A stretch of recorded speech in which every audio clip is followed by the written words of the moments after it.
إن الحمد لله نحمده ونستعينه ونستغفره ونعوذ بالله من شرور أنفسنا وسيئات أعمالنا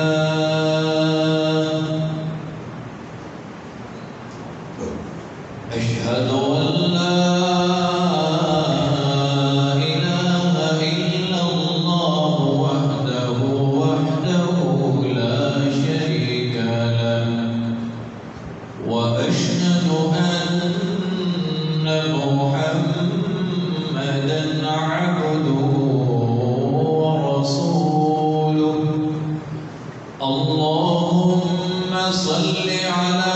محمد وعلى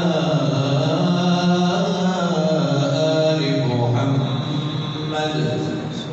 كما صليت على إبراهيم وعلى آل إبراهيم إنك حميد مجيد اللهم بارك على محمد وعلى آل محمد كما باركت على إبراهيم وعلى آل إبراهيم إنك حميد مجيد أما بعد فإن خير الحديث كتاب الله وخير الهدي هدي محمد صلى الله عليه وسلم وشر الأمور محدثاتها وكل محدثة بدعة وكل بدعة ضلالة وكل ضلالة في النار سبحانك لا علم لنا إلا ما علمتنا إنك أنت العليم الحكيم رب اشرح لي صدري ويسر لي أمري واحلل عقدة من لساني يفقهوا قولي رب أعوذ بك من همزات الشياطين وأعوذ بك رب أن يحضرون أعوذ بالله السميع العليم من الشيطان الرجيم من همزه ونفخه ونفثه بسم الله الرحمن الرحيم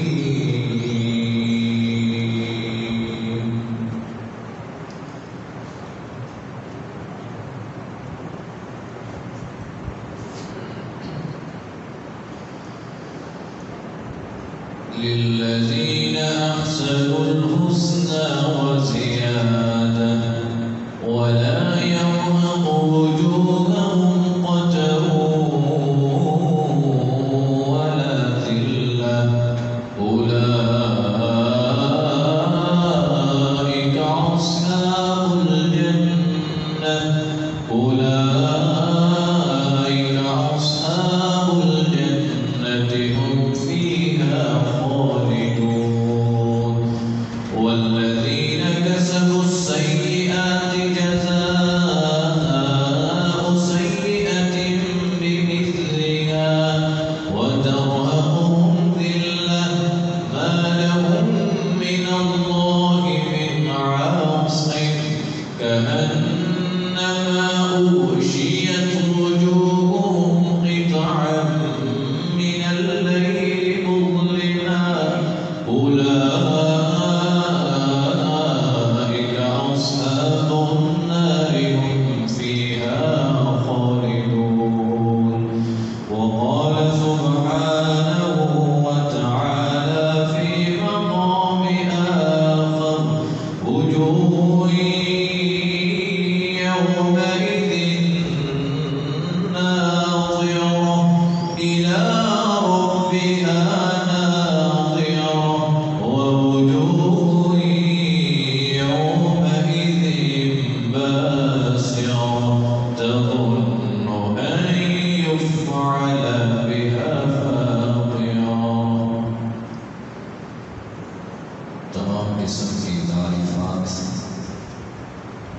قسم کی وحدائی ابتدائی کبریائی شہنشاہی و بادشاہی،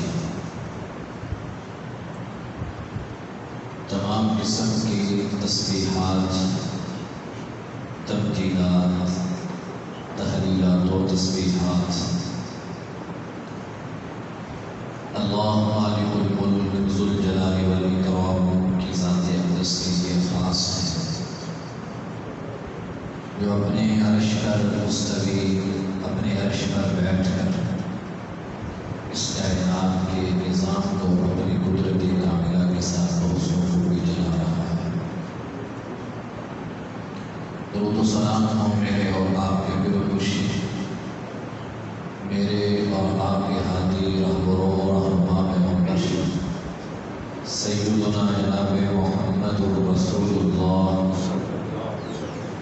صلی اللہ علیہ وآلہ وسلم کی ذات اقدس اطہر اعلیٰ اور بالا کے لیے خاص ہے۔ اللہ پاک کی رحمتوں کا نزول ہو اور ہر وقت اس ذات کی رحمتوں کی برکت سے صحابہ کرام رضوان اللہ علیہم اجمعین پر، تابعین نظام پر، محدثین کرام پر، اولیاء نظام پر، کہ جو نبیوں کے بعد اس کائنات کے سب سے عظیم لوگ ہیں، سب سے عظیم شخصیات ہیں، کہ جنہوں نے مصائب برداشت کر کے، بڑی بڑی تکالیف سہ کر، اذیتوں کو جھیل کر اس دین کو کما حقہ بالمعنی تک پہنچایا ہے۔ عزت کے لائق میرے سید ریش بزرگوں، قابل قدر نوجوانوں، بڑی ہی محبت اور شفقت کے لائق نونہال و حیا اور عفت کی بہتر ماں اور بہن،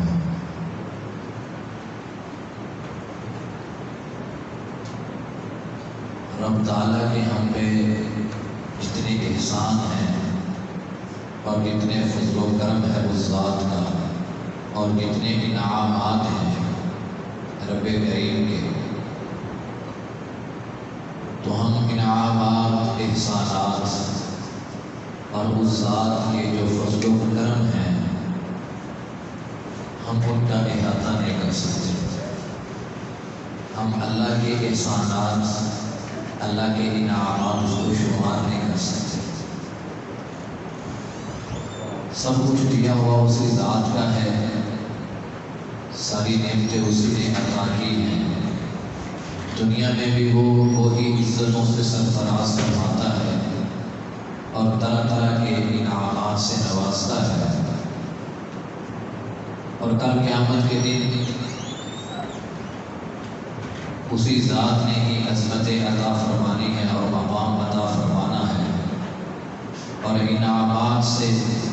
اور اپنی رحمتوں سے صرف اسی نے ہی نوازنا ہے۔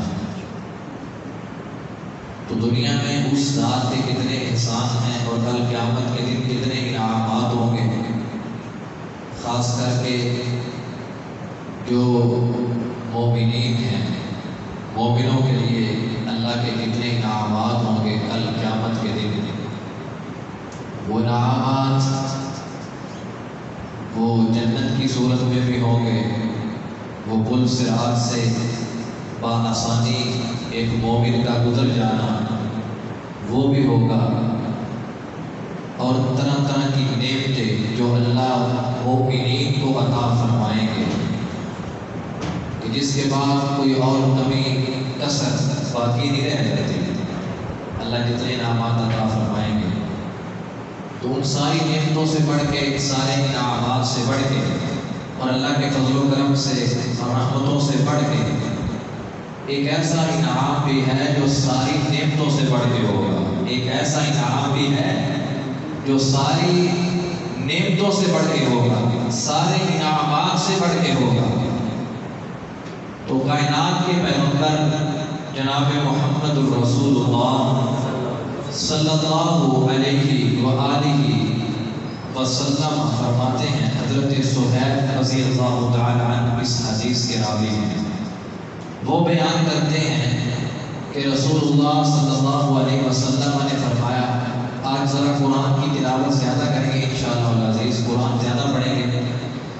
اللہ مجھے عمل کی توفیق نصیب فرمائے اور آپ کو بھی عمل کی توفیق نصیب فرمائے۔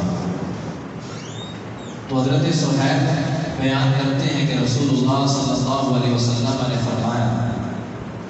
اذا دخل اہل الجنہ الجنہ، جب جنتی جنت میں داخل ہو جائیں رب کریم تشریف لائیں گے، اللہ پاک جنتوں سے پوچھیں گے هل تريدون شيئا ازيدكم، اور کیا چاہتے ہو، مانگو مجھ سے کیا چاہتے ہو۔ تو جنتی کہیں گے رب تعالیٰ سے اللہ الم تمیز وجوہنا، کیا یہ نعمتیں تھوڑی ہیں کہ تو نے ہمارے چہروں کو روشن کر دیا، الم تمیز وجوہنا وتدخلنا الجنہ وتنجینا من النار، اللہ یہ نعمت تھوڑی ہے، ہم تو کسی لائق نہیں تھے، کسی قابل نہیں تھے، ہمارے تو اعمال ایسے نہیں تھے، آج تیری رحمتوں کے بل بوتے اور تیری رحمتوں کے سہارے اس مقام پہ پہنچے ہیں۔ الم تمیز وجوہنا، اللہ آج قیامت کے دن اس پوری کائنات کے لوگوں کے سامنے تو نے اپنا فضل و کرم کیا اور انعامات کیے، تو نے ہمارے چہروں کو روشن اور چمکدار بنا دیا، اس سے بڑا انعام اور کیا ہو سکتا ہے۔ وَتُدْخِلْنَا الْجَنَّةَ، ہمیں جنتوں کا وارث بنا دیا، اس سے بڑا انعام اور کیا ہو سکتا ہے۔ وَتُنَجِّنَا مِنَ النَّارِ، اللہ تو نے جہنم سے بچا دیا، اس سے بڑا انعام اور کیا ہو سکتا ہے۔ کائنات کے پیغمبر علیہ السلام فرماتے ہیں پھر اللہ جو انعام عطا فرمائیں گے مومنین کو اور جنتیوں کو، وہ سارے انعامات سے بڑھ کے ہوگا، اور وہ انعام یہ ہوگا، رسول اللہ صلی اللہ علیہ وسلم نے فرمایا کہ اللہ پھر مومنین کو اپنا دیدار کروائیں گے، اللہ مومنین کو اپنا دیدار کروائیں گے۔ اللہ قرآن مجید میں اس چیز کو بیان فرماتے ہیں، ذرا قرآن سنیے، اللہ مجھے اور آپ کو عمل کی توفیق سے نوازے۔ میرے اور آپ کے پیغمبر جناب محمد صلی اللہ علیہ وآلہ وسلم، میرے پیغمبر کے قلب ادر پہ رب کریم نے قرآن نازل فرمایا، رب کریم اعلان فرما رہے ہیں جب کل قیامت کے دن جنتی جنت میں پہنچ جائیں گے، جنت کے وارث بن جائیں گے، رب کریم جنتیوں سے پوچھیں گے اے میرے مومنین بندو کیا اور کیا چاہتے ہو، تو جنتی آگے سے یہ فرمائیں گے رب کریم یہ ساری نعمتیں تو نے عطا فرمائی ہیں، تو نے ہمارے چہرے کو روشن فرما دیا، اس سے بڑا انعام اور کیا ہو سکتا ہے، تو نے ہمیں جنتوں کا وارث بنا دیا، اس سے بڑا انعام اور کیا ہو سکتا ہے۔ آج قیامت کے دن تو نے جہنم سے بچا دیا، اس سے بڑا انعام اور کیا ہو سکتا ہے۔ رب کریم قرآن مجید میں اعلان فرما رہے ہیں للذین احسنوا الحسنى وزیادہ، للذین احسنوا الحسنى وزیادہ ولا يرهق وجوههم قتر ولا ذلة أولئك أصحاب الجنة، أولئك أصحاب الجنة هم فيها خالدون۔ رب کریم اعلان فرما رہے ہیں جن لوگوں نے دنیا میں نیکیاں کی، ان کی نیکیوں کا بدلہ کل قیامت کے دن رب کریم عطا فرمائیں گے، اور ان نیکیوں میں سے رب کریم اپنی جناب سے اور بھی زیادہ عطا فرمائیں گے۔ للذین احسنوا الحسنى وزیادہ، زیادہ سے مراد صحابہ کرام رضوان اللہ اجمعین، مفسرین نے اس کی تفسیر میں لکھا ہے کہ رب کریم اپنا دیدار کروائیں گے مومنین کو، جنتیوں کو اپنا دیدار کروایا جائے گا۔ وَلَا يَرْحَقُ وُجُوهَهُمْ قَتَرٌ وَلَا ذِلَّةٌ، رب کریم اعلان فرما رہے ہیں کہ کل قیامت کے دن اللہ جب جنتیوں کو اپنا دیدار کروائیں گے، رب کریم نے چہروں کو روشن فرما دیا، جنتیوں کے چہرے کو روشن فرما دیا، مومنین کے چہرے کو روشن فرما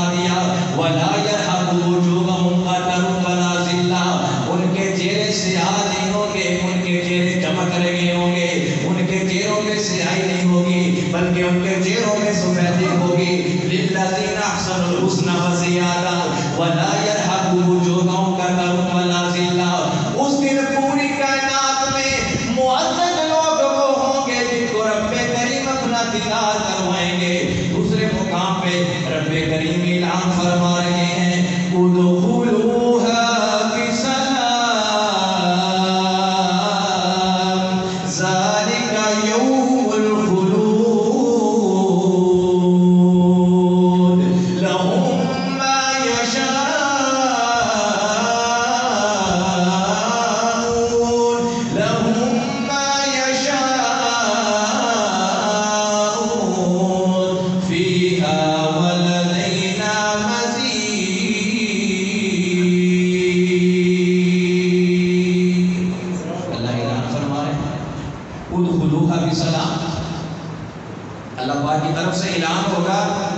میرے بندو جنت میں داخل ہو جاؤ، ادخلوها بسلام، سلامتی کے ساتھ، ذالک یوم الخلود، اور یہاں پہ آج تمہارا داخل ہونا ہمیشہ کا داخل ہونا، آج کی دنیا کے نہیں بلکہ ہمیشہ کے لیے، جو دنیا میں عمل کرتے رہے ہو اور جو دنیا میں میری مانی کی ہے اور میرے محبوب کی باتیں مانی ہے، آج اس کا صدہ اور آج اس کا اجر اللہ عطا فرما رہے ہیں۔ ذالک یوم الخلود لہم ما یشاءون فیہا ولدینا مزید، اللہ کہیں گے جو چاہتے ہو تمہارے لیے ہے، جو چاہتے ہو سب کچھ تمہارے لیے ہے، فیہا ولدینا مزید، اور پھر اللہ اپنی جناب سے کچھ اور بھی عطا فرمائیں گے۔ ولدینا مزید، مزید سے مراد ہے اللہ قیامت کے دن جنتیوں کو اپنا دیدار نصیب فرمائیں گے، اللہ جنتیوں کو اپنا دیدار نصیب فرمائیں گے۔ اور حضرت عبداللہ بن جریر رضی اللہ تعالی عنہ وہ بیان کرتے ہیں کہ چاندنی رات تھی، ہم رسول اللہ صلی اللہ علیہ وسلم کے ساتھ بیٹھے تھے، صحابہ کرام نے تشریف فرمایا، تو رسول اللہ صلی اللہ علیہ وسلم کی اچانک نظر پڑی چاند کی طرف، چاند اپنی آب و تاب سے چمک رہا، بدر کا چاند، 14ویں رات کا چاند تو اپنے ڈومن میں ہوتا ہے اور مکمل روشن ہوتا ہے۔ کائنات کے پیغمبر علیہ السلام پوچھتے ہیں اے میرے صحابہ، یہ چاند جو آج نکلا ہے اپنی آب و تاب کے ساتھ اور اپنے ڈومن میں ہے، کیا اس کو دیکھنے میں کوئی تکلیف محسوس ہو رہی ہے، کوئی دقت محسوس ہو رہی ہے؟ نہیں، اللہ کے پیغمبر علیہ السلام کی کیسی تکلیف اور کیسی دقت، ہر ایک اس کو بڑی آسانی کے ساتھ دیکھ رہا ہے۔ تو کائنات کے پیغمبر علیہ السلام نے فرمایا کہ کل قیامت کے دن تم اپنے رب کا ایسے دیدار کرو جیسے آج چاند دیکھنے میں کوئی دقت محسوس نہیں ہو رہی، کوئی تکلیف محسوس نہیں ہو رہی، اور جب سورج چمک رہا ہو دوپہر کے وقت اس کو دیکھنے میں کوئی دقت نہیں ہوتی۔ کل رب کریم اپنے نور کے پردے ہٹائیں گے اور اللہ مومنین کو اپنا دیدار اور جنت کو اپنا دیدار نصیب فرمائیں گے، اور یہ سارے انعامات سے بڑھ کے اللہ کا انعام ہے اور سارے فضل و کرم سے بڑھ کے یہ اللہ کا فضل ہے جو اللہ مومنین کو کروائیں گے اور جنتیوں کو کروائیں گے۔ یہ اللہ کا بہت بڑا انعام ہے جو اللہ کل قیامت کے دن جنتیوں کے لیے اور مومنین کو کروائیں گے، لیکن اس کے لیے کچھ اعمال بھی کرنے ہیں میں اور آپ نے، کہ پھر اللہ کا دیدار ہمیں نصیب ہوگا۔ اللہ ہمیں حقیقی معنوں میں اور دل کے ساتھ وہ اعمال جو قرآن میں موجود ہیں اور رسول اللہ صلی اللہ علیہ وسلم کے فرامین جو ہیں ان پہ کما حق عمل کرنے کی توفیق نصیب فرمائے۔ پہلی چیز ان میں جو بیان ہوئی ہے وہ ہے الایمان باللہ و توحید، اللہ پہ ایمان ہو ہمارا، اور کیسے ایمان کہ جس میں رتی بھر بھی فرق نہ ہو، اس کائنات میں سب سے بڑھ کے جو ایک مسلمان کا مومن کا جو سب سے بڑی چیز ہے وہ اللہ پہ ایمان ہو، بتوحید بھی، اور پھر اللہ کی توحید کا اقرار کرنے والا بھی ہو، توحید کا پرچار کرنے والا بھی ہو، ایمان میں، اللہ پہ ایمان لانے میں ہماری بڑی کمی ہے، اور ہمارے ایمان کی صورتحال کیا ہے اس کا اندازہ آپ کر ہی سکتے ہیں۔ ذرا پیچھے کی طرف چلتے ہیں ذرا توجہ کے لیے۔ جب رب کریم نے بنی اسرائیل کو نجات دے دی، فرعون غرق ہو گیا، ختم ہو گیا، اور بنی اسرائیل کو آپ جانتے ہیں کہ بنی اسرائیل باتوں پہ الجھنے والے لوگ تھے، باتوں پہ لڑنے والے لوگ تھے۔ جب اللہ نے فرعون کو غرق کر دیا، حضرت موسیٰ علیہ السلام نے بنی اسرائیل کو ساتھ لیا، چلے۔ تو جب رستے میں جا رہے تھے تو باتوں میں حضرت موسیٰ علیہ السلام سے کہنے لگے کہ موسیٰ پہلے فرعون کے ساتھ تھے، فرعون کے تو باغات بھی تھے اور اس کے پھل بھی ملتے تھے، اس کی نہریں بھی تھیں، اس کا مشروب بھی پیتے تھے، صبح کے وقت کھانے کو بھی مل جاتا اور شام کو بھی کھانے کو مل جاتا اور ظہر کے وقت بھی مل جاتا تھا۔ اب تیرے پاس آیا، تو ہمیں کیا دے گا؟ تیرے پاس کیا ہے؟ تو حضرت موسیٰ علیہ السلام نے جب بنی اسرائیل کی باتیں سنی، خاموش رہے، بول دے تو اللہ پاک کی طرف سے یہ وحی آئی، اللہ نے وحی کی حضرت موسیٰ علیہ السلام کی طرف۔ یہ ذرا دیکھنا کہ ہمارا ایمان کتنا ہے اور دوسری مخلوقات کا رب ایمان کتنا ہے، ہمارے ایمان کی حالت اور کیفیت کیا ہے اور دوسری مخلوقات کے ایمان کی کیا کیفیت ہے رب کریم میں۔ تو حضرت موسیٰ علیہ السلام کی طرف رب کریم نے وحی کی، موسیٰ جو تیرے ہاتھ میں لاٹھی ہے نا، یہ اس پتھر پہ مار، فضرب بعصاک الحجر، یہ پتھر پہ مار۔ حضرت موسیٰ علیہ السلام نے وہ لاٹھی پتھر پہ ماری، جب پتھر پہ ماری پتھر کے ٹکڑے ہو گئے، اس پتھر کے نیچے سے ایک اور پتھر نکلا، موسیٰ اس پتھر پہ بھی لاٹھی ماری، اس پتھر پہ بھی لاٹھی ماری، وہ بھی پتھر ریزہ ہوا، اس پتھر کے نیچے ایک اور پتھر نکلا۔ موسیٰ جو تیرے ہاتھ میں لاٹھی ہے، یہ لاٹھی اب اس پتھر پہ بھی مار۔ حضرت موسیٰ علیہ السلام نے وہ لاٹھی پتھر پہ ماری، وہ بھی پتھر ریزہ ہو گیا، اور جب وہ ٹکڑے ہوا، اس کے نیچے فخرجت منہ دودۃ وفی فمها شیء من الغذاء۔ حضرت موسیٰ علیہ السلام دیکھ کے حیران رہ گئے کہ تیسرے پتھر جو ٹکڑے ہوا تھا، اس کے نیچے سے ایک کیڑا ہے اور اس کے منہ میں گھاس ہے اس کی غذا کے لیے، اور وہ اس کے منہ میں گھاس ہے اور وہ کھا رہا ہے۔ تو رب کریم نے حضرت موسیٰ علیہ السلام سے کہا، ذرا قوت میں شنوائی پیدا کی، شنوائی میں ذرا قوت دی، سننے کی طاقت کو زیادہ بڑھا دیا موسیٰ علیہ السلام کے لیے، موسیٰ کو سننے کی زیادہ طاقت نصیب فرمائی۔ اے میرے موسیٰ ذرا قریب ہو کے سن، یہ میری مخلوق کیا کہہ رہی ہے۔ حضرت موسیٰ علیہ السلام نے ذرا قریب ہو کے سنا، یہ الفاظ ہیں، قریب ہو کے جب اس کی باتوں کو سنا تو وہ کہہ رہا تھا، سبحان من یرانی،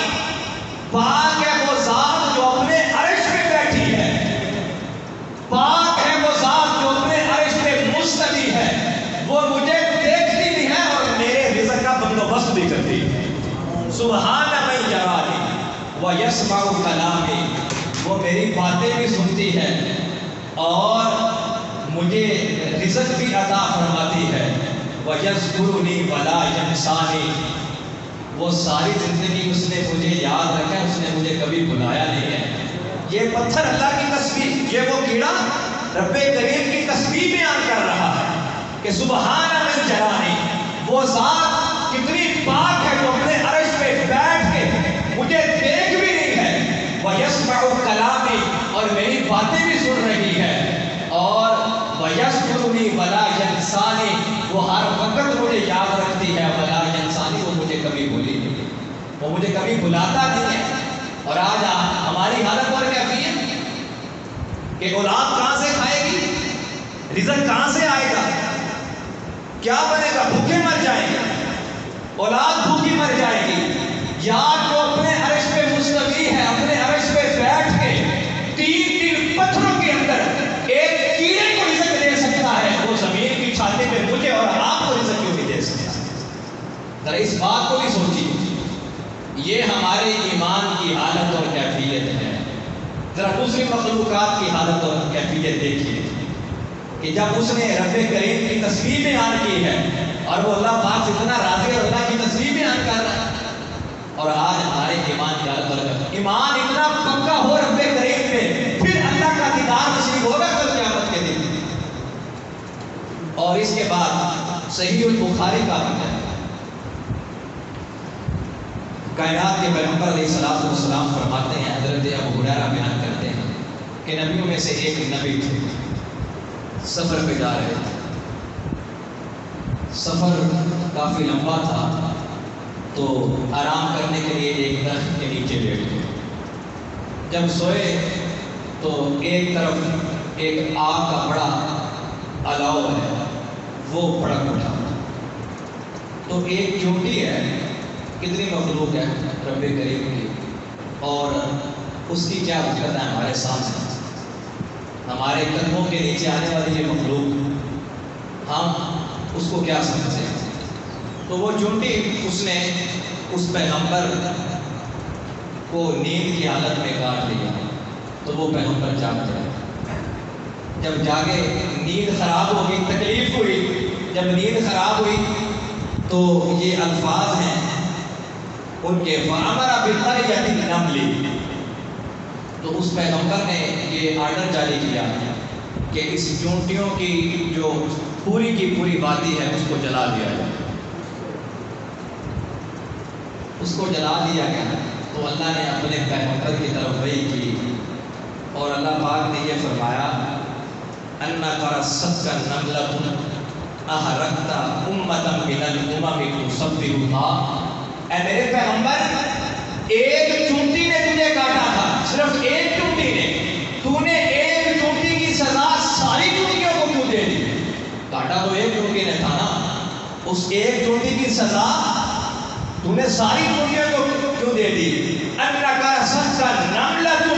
ایک چونٹی نے تجھے کاٹا اور اس کی سزا تو نے ساری چونٹیوں کو دے دی۔ آج تو نے میری ایک ایسی مخلوق کو تباہ کیا ہے جو ہر وقت میری تصویر بیان کرتی ہے، تسبح اللہ، أَنَّكَ رَسَّتْكَ نَمْلَةٌ أَحْرَقْتَ أُمَّةً مِنَ الْأُمَمِ تُسَبِّحُ اللَّهَ، کہ یہ میری امتوں میں سے اور میری مخلوقات میں ایسی مخلوق ہے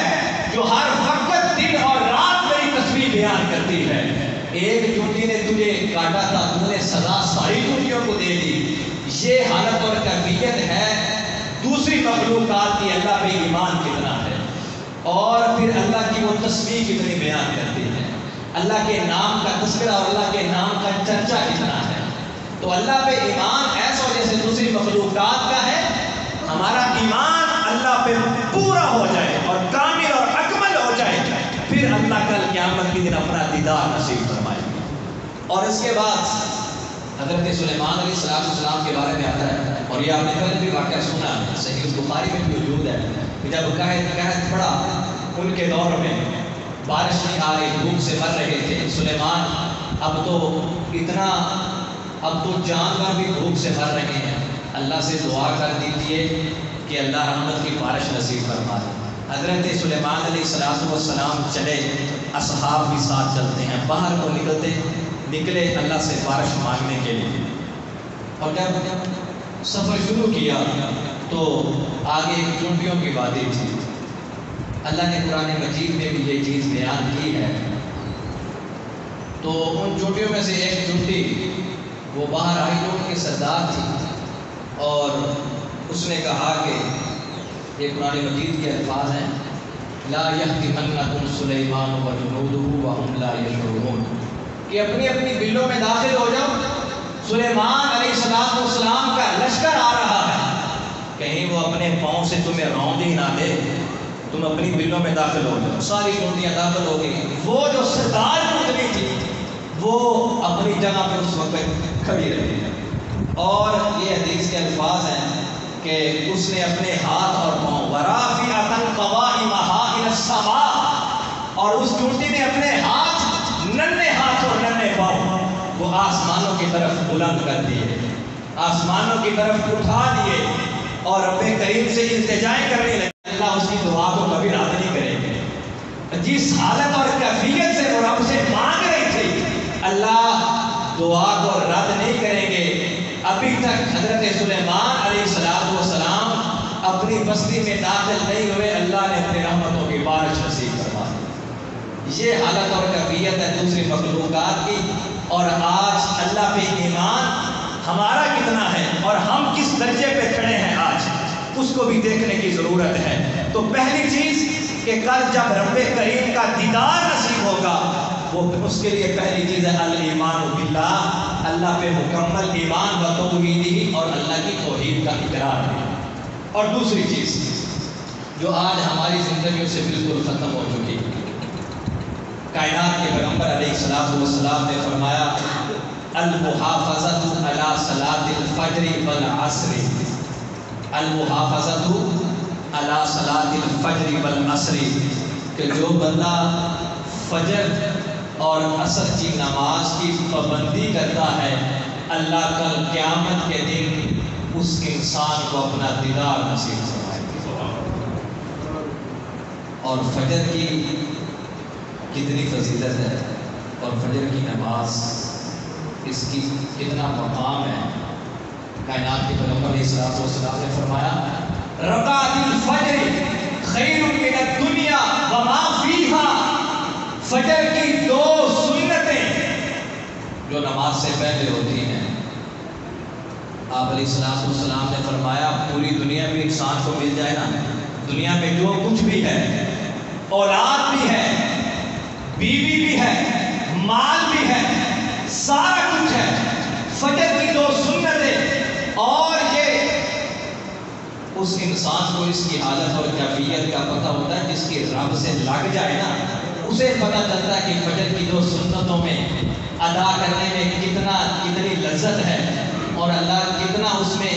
مزہ نصیب فرماتے ہیں۔ آپ علیہ السلام نے فرمایا رکعت الفجر خیر من الدنیا وما فیہا، جس انسان کو رب کریم نے فجر کی 2 سنتیں ادا کرنے کی توفیق نصیب فرما دی، پوری دنیا میں جو کچھ ہے اور اس کائنات سے بڑھ کے فجر کی 2 سنتوں کا اجر ہے، فجر کی 2 سنتوں کا۔ اور پھر فجر کی نماز میں اللہ قرآن مجید میں اعلان فرماتے ہیں اقم الصلاة لدلوک الشمس إلى غسق الليل وقرآن الفجر إن قرآن الفجر كان مشهودا۔ فجر کے وقت رب کریم کے فرشتے وہ آسمانوں سے گزرتے ہیں قرآن سننے کے لیے، ان قرآن الفجر کان مشہودا، فجر کے وقت جب قرآن کی تلاوت کی جاتی ہے تو اللہ کے نورانی ملائکہ تشریف لاتے ہیں اللہ کے گھر میں اور رب کریم کا کلام سنتے ہیں۔ فجر کی نماز اس کی پابندی کیجیے، فجر کی نماز کی پابندی کیجیے، فجر کی نماز کی پابندی کیجیے۔ اگر کل اللہ کا دیدار کرنا چاہتے تو پھر فجر کی نماز کی پابندی کیجیے۔ اور دوسری چیز عصر کی نماز، عصر کی نماز کا تو ذکر رب کریم نے علیحدہ کیا ہے دوسری بات، حافظوا علی الصلوات والصلاۃ الوسطی، اپنی نمازوں کی حفاظت کیجیے، خاص طور پہ عصر کی نماز اس کی حفاظت کیجیے۔ اور عصر کی نماز کے بارے میں یہ حدیث میں ہے، نسائی شریف کی حدیث ہے من ترک صلاۃ العصر، یہ بغیر عذر کے کہ اس بندے نے عصر کی نماز بغیر عذر کے چھوڑ دی، فقد حبط عملہ، اس بندے کے سارے اعمال تباہ و برباد ہو گئے۔ جس نے بغیر عذر کے عصر کی نماز ترک کر دی، اس بندے کے زندگی کے سارے اعمال تباہ ہو گئے۔ اور دوسری حدیث ہے عصر کی نماز کے بارے میں، آپ علیہ السلام نے فرمایا من ترک صلاۃ العصر، اس بندے نے عصر کی نماز بغیر عذر کے ترک کر دی نا، فکأنما مطر اہلہ ومالہ، ایک بندہ گھر میں آئے، گھر بھی تباہ و برباد ہو جائے، اولاد بھی ختم ہو جائے، سارا کچھ ملیا میٹ ہو جائے، ہر چیز کا ستیہ ناش ہو جائے۔ آپ علیہ السلام نے فرمایا کہ گھر بھی تباہ ہو گیا، اولاد بھی ختم ہو گئی، سب کچھ مٹ گیا۔ آپ فرماتے کہ اس بندے بندے کا اتنا نقصان نہیں ہوا جتنا نقصان اس کی انسان کا ہوا ہے، اس انسان نے عصر کی نماز بغیر عذر کے ترک کر دی۔ اس سے بڑھ کے اس کا نقصان ہے۔ فجر اور عصر کی نماز اس کی پابندی کیجیے خاص طور پہ۔ اگر کل اللہ کا دیدار چاہتے ہیں تو فجر اور عصر کی نماز زندگی پر قضا نہیں ہونی چاہیے۔ اور تیسری چیز الابتعاد عن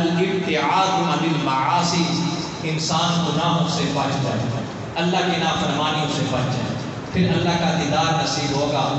تین قسم کے ایسے، ویسے تو احادیث میں بہت سے لوگ بیان ہوئے ہیں، لیکن جو اس حدیث میں اور جو قرآن و حدیث سے جس کا پتہ چلتا ہے، آپ علیہ السلام نے فرمایا ثلاثۃ لا یکلمہم اللہ یوم القیامہ، قیامت کے دن اللہ تین آدمیوں سے کلام بھی نہیں کریں گے۔ اللہ بولیں گے ولا ينظر الیہم، اللہ رحمت کی نظر سے دیکھیں گے بھی نہیں۔ رحمت دا دریا الہی تے ہر دم وگدا تیرا ہے، اور جے ایک قطرہ بخشے مینوں تے کم پڑ جاوے میرا، سارے کہندے مولا تیرا ہی تیرا تے میں بھی آکھاں تیرا، تیرا تے مولا کی جانا کدی تو ہی کہہ چھڑ میرا۔ تو جندہ رب ہی نہیں ہے، پھر وہ انسان اس کائنات کا بد نصیب انسان ہوگا۔ آپ علیہ السلام نے فرمایا وَلَا يَنْظُرُ إِلَيْهِمْ يَوْمَ الْقِيَامَةِ، اللہ قیامت کی نظر رحمت سے بھی نہیں دیکھیں گے۔ وَلَا يُزَكِّيهِمْ، گناہوں سے پاک بھی نہیں کریں گے۔ وَلَهُمْ عَذَابٌ أَلِيمٌ، ان کے لیے دردناک عذاب ہے۔ تین لوگ آپ نے بتائے، پہلا بندہ المسبل۔ یہ حدیث آج ہم نے اس چیز کی کوئی قدر ہی نہیں کی اور ہم اس کو بڑا معمولی سمجھتے ہیں۔ جو بندے اپنی چادر اور ازار پر لٹکا کے رکھتے ہیں ٹخنوں سے نیچے، یہ بہت بڑا گناہ ہے، بڑا گناہ ہے۔ یہ پہلا بندہ ہے جو زندگی میں اپنی چادر، شلوار، ازار ٹخنوں سے نیچے لٹکا کے چلتا ہے۔ آپ علیہ السلام نے فرمایا اللہ ایسے بندے کو کل قیامت کے دن نظر رحمت سے دیکھیں گے بھی نہیں، اللہ گناہوں سے پاک بھی نہیں کریں گے، کلام بھی نہیں کریں گے۔ اور دوسرا بندہ آپ نے فرمایا المنان، کسی پہ نیکی کر رہا ہے، احسان کر رہا ہے، وہ اللہ کی رضا کے لیے کر رہا ہے نا، اللہ کو راضی کرنے کے لیے کر رہا ہے، اور نیکی کرنے کے بعد کسی کو کچھ دینے کے بعد جو دے دیا وہ رب کا دیا ہوا ہے۔ اگر آج کسی کو دے دیا تو کسی پہ احسان تو نہیں نہ کیا، اگر کسی کو کچھ دے دیا دینے کے بعد جو احسان جتلاتا ہے نا کہ میں نے تجھے دیا تھا اور یہ سارا کچھ میرا دیا ہوا ہے نا، اللہ پاک نبی کریم علیہ السلام نے فرمایا کہ جو دینے کے بعد احسان جتلاتا ہے اللہ ایسے بندے کو بھی کل قیامت کے دن نظر رحمت سے نہیں دیکھے۔ اور اس کے بعد تیسرا بندہ، مال تو تیرا ویسے بھی بک جانا ہے، رزق کے فیصلے رب کریم کے پاس ہیں، کیوں مال بیچنے کے لیے جھوٹی قسمیں کھاتا ہے۔ آپ علیہ السلام نے فرمایا جو اپنے مال کو بیچنے کے لیے جھوٹی قسم کھاتا ہے اللہ کل قیامت کے دن اسے گناہوں سے پاک نہیں کریں گے، کلام بھی نہیں کریں گے۔ اگر اللہ کے دیدار اور اللہ پاک کی نعمتوں سے ہم مستفید ہونا چاہتے ہیں تو پھر گناہوں سے بچنا ہوگا۔ اور چوتھی چیز کہ اللہ کریم کو منایا کریں، اور یہی چیز شیطان نے پہلے آدم علیہ السلام کی اولاد کے ذہنوں میں ڈالی تھی کہ کتھے رب تے کتھے تسی۔ حضرت نوح علیہ السلام کی قوم میں جب شرک شروع ہوا ہے نا تو شرک ایسے ہی شروع ہوا تھا کہ کتھے رب تے کتھے تسی اس رب نال گل کرنی ہے تو پھر کوئی وسیلہ تے بناؤ، کوئی وسیلہ بھی تو ہونا چاہیے۔ تو اللہ قرآن مجید میں کہہ رہے ہیں وَإِذَا سَأَلَكَ عِبَادِي أَنِّي فَإِنِّي قَرِيبٌ، اور میرے بندے پکار تو صحیح، تو مجھ سے مانگ تو صحیح، کبھی اپنے ہاتھوں کو اٹھا تو صحیح، اپنی آنکھوں سے آنکھوں کے قطرے گرا تو صحیح، مجھے میری رحمتوں کی اور مجھے میرے ناموں کا واسطہ ہے اور اس کی مجھے میری عزت کی قسم ہے، تو سچے دل سے معافی مانگنا تیرا کام ہے، تیرے گناہوں کو معاف کرنا رب کریم کا کام ہے۔ وَإِذَا سَأَلَكَ عِبَادِي أَنِّي فَإِنِّي قَرِيبٌ، اللہ کو منا لیں، اللہ کو منا لیں، اللہ سے ہمارا تعلق جڑ جائے تو پھر کل اللہ کریم اپنا دیدار نصیب فرمائیں گے۔ اللہ مجھے اور آپ کو عمل کی توفیق سے نوازے۔ وآخر دعوانا الحمد للہ رب العالمین.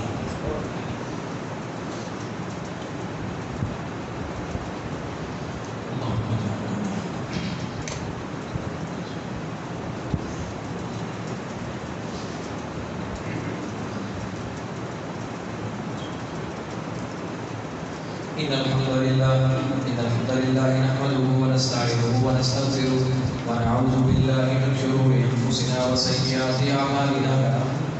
أشهد أن لا إله إلا الله وحده لا شريك له